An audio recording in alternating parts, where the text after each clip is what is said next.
कई लोग मुझसे पूछ रहे थे कि सॉफ्टवेयर डेवलपमेंट और वेब डेवलपमेंट इसके अंदर फ़र्क क्या होता है या किसका स्कोप ज़्यादा होता है और दोनों में स्पेसिफिकेशन वाइज क्या-क्या फ़र्क आते हैं, दोनों के काम क्या होते हैं, इस सभी के बारे में हम चर्चा करने वाले हैं। तो दोस्तों शुरुआत करें अगर हम यहाँ पर वेब डेवलपमेंट से, तो पहले इसका जो है वो मेन कंसेप्ट हमें समझना होगा।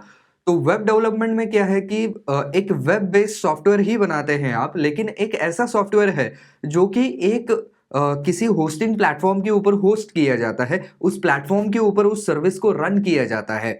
और इसके अंदर कई टाइप्स हो सकते हैं, कोई सिंपल वेब पेज हो सकता है जिसके अंदर कुछ ज़्यादा फंक्शनैलिटीज़ नहीं है, या कोई सोशल मीडिया का पेज भी हो सकता है जिसके अंदर बहुत सारे फीचर्स हैं, या कोई वेब बेस्ड एप्लीकेशन आते हैं, सॉफ्टवेयर्स आते हैं, वो भी हो सकते हैं जिसके अंदर बहुत सारे फीचर्स होते हैं। तो ये आपके प्रोजेक्ट की कॉम्प्लेक्सिटी के ऊपर डिपेंड करता है कि आप किस तरीके से और क्या-क्या उसमें डालना चाहते हैं।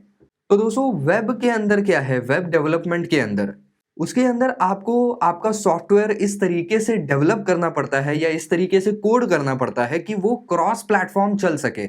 यानी कि वो केवल आपके इंटरनेट के ऊपर किसी वेबसाइट के ऊपर नहीं, बल्कि दूसरे भी किसी आप ब्राउज़र में खोलेंगे या आप मोबाइल में खोलेंगे, टैबलेट में खोलेंगे, तो उसके ऊपर भी वो चलना चाहिए।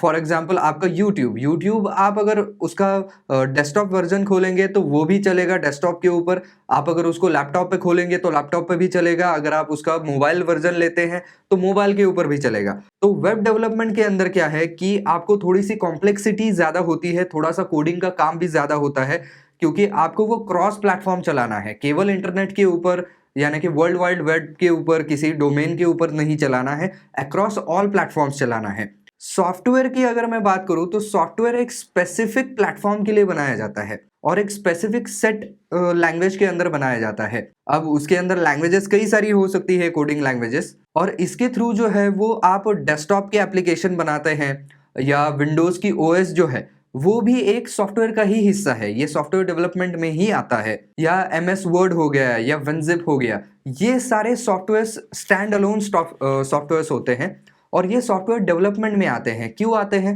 क्योंकि विंडोज़ ओएस जो है वो स्पेसिफिकली अगर आपने डेस्कटॉप वाला वर्जन लिया है तो वो केवल डेस्कटॉप पर ही चलेगा।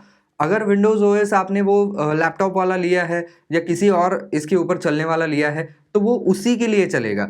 ऐसा नहीं है कि विंडोज़ की जो है वो कोई एक वेबसाइट है उसके ऊपर जाओ तो विंडोज़ का ओएस जो है लेटेस्ट वाला वो किसी की भी चीज़ के ऊपर चल जाएगा, मोबाइल में चल जाएगा, टैबलेट में चल जाएगा, पीसी में चल जाएगा, ऐसी बात नहीं होती है। वो किसी स्पेसिफिक प्लेटफ़ॉर्म के लिए डिज़ाइन्ड किया जाता है और उसकी वजह से उसका लिमिटेशन ज़्यादा होता है कि वो केवल उतने ही प्लेटफ़ॉर्म के लिए चल सकता है। अब अगर कोई एप्लीकेशन जो है वो केवल मोबाइल के लिए बनाया गया है, तो वो एप्लीकेशन केवल मोबाइल में ही चलेगा। आप भले ही उसको क्रैक्ड वर्ज़न पीसी में डाल लें तो पीसी में नहीं चलेगा वो।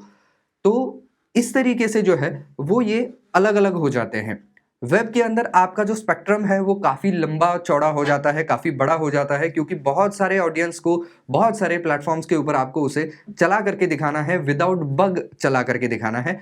सॉफ्टवेयर डेवलपमेंट केवल सॉफ्टवेयर डेवलपमेंट है जिसके अंदर केवल एक ही प्लेटफ़ॉर्म पे चलाना है। हाँ, लेकिन चैलेंजेस जो है वो दोनों चीज़ों के अंदर जो है वो सिमिलर आपको फेस करने पड़ सकते हैं कि भई हमें कम से कम बग वाला सॉफ्टवेयर क्रिएट करना है। फिर चाहे वो किसी भी चीज़ के ऊपर क्यों ना चले, उसके अंदर बग नहीं आने चाहिए, उसका फायरवॉल प्रोटेक्शन अच्छा होना चाहिए। तो ये कुछ चीज़ें हैं जो कि काफ़ी ज़्यादा सिमिलर चलती हैं।